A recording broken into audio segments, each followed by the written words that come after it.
Sorry, there are no shortcuts in real estate. They're not on the buyers or sellers end. There's not on the investor end.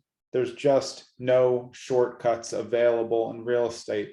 Do some people sometimes get lucky and they roll the dice and somehow they hit it off on their first, investment or deal and everything goes right? Sure.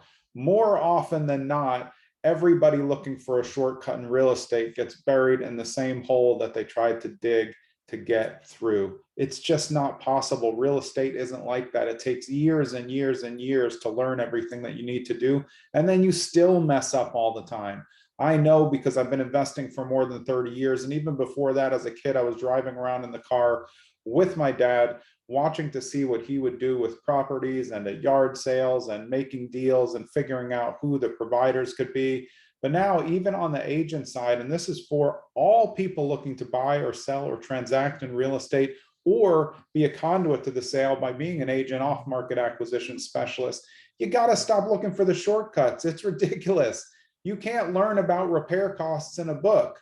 You have to see what these things are in each different market to understand how much does electrical cost in Toledo versus how much it costs in LA, and what kind of providers are you using.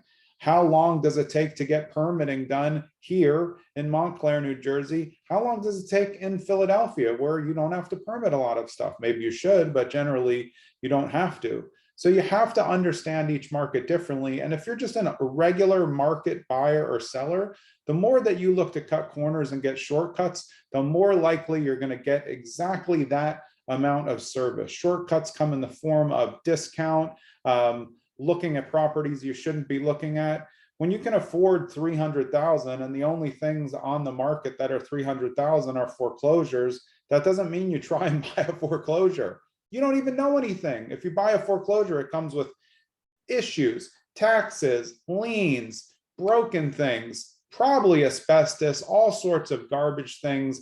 If that's if that's all you can find at the price point in your market, it's going to come with issues. And trying to fit a property that doesn't fit your investor or buyer profile just because of a price point doesn't work.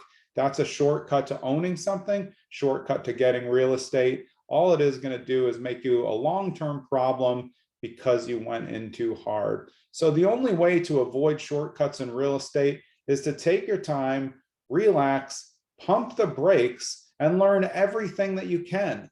The best way to learn about real estate is from other people in real estate. If you want to become an agent, talk to agents, become friends with agents, figure out what they do, be in forums where agents are, research what it actually takes, because it's not easy. It's not easy because so many people are bad at it that the assumption is that all real estate agents are the same.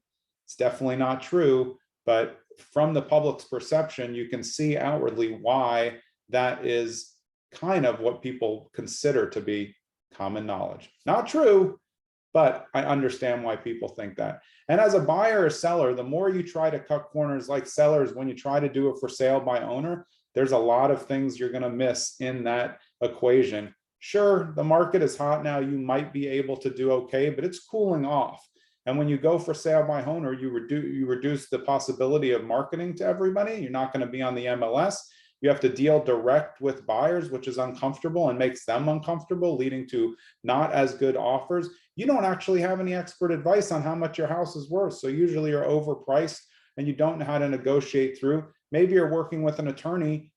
Remember, attorneys are great, but in New Jersey, they're a very small part of the transaction. They're managing the paperwork to make sure nothing goes wrong. They never see the house. They don't go to the inspections. They don't do any of the showings. So your attorney is really just following along and is just judging on paperwork. The agents are the one who do the work in the field. And it's a shortcut to think that you wouldn't need an agent in a transaction, or when buyers try to just work with the listing agent, you're already in a negative proposition because their primary duty is going to be to the seller, not to you. So what are you looking for all the shortcuts for anyway? A lot of times it's just about money or getting somewhere quicker. But it just doesn't work like that. If you want to get to a certain level, you need to practice mastery. And what you do in 10,000 hours is you become a master of that. And all of those people who've committed to the 10,000 hours are still learning because they know there's no end. Something always changes in real estate. There's going to be tax changes, changes to 1031, changes to how we invest. Cap rates are going to get compressed.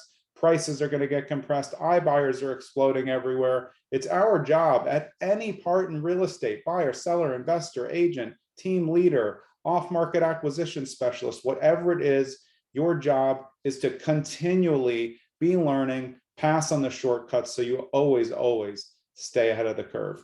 That's it for today. Hope you have a great day. This has been Jonathan Green. I run a team called Streamline Properties on Market, brokered by eXp Realty, and our off-market LLC is Streamline Properties. Pretty simple. See you tomorrow.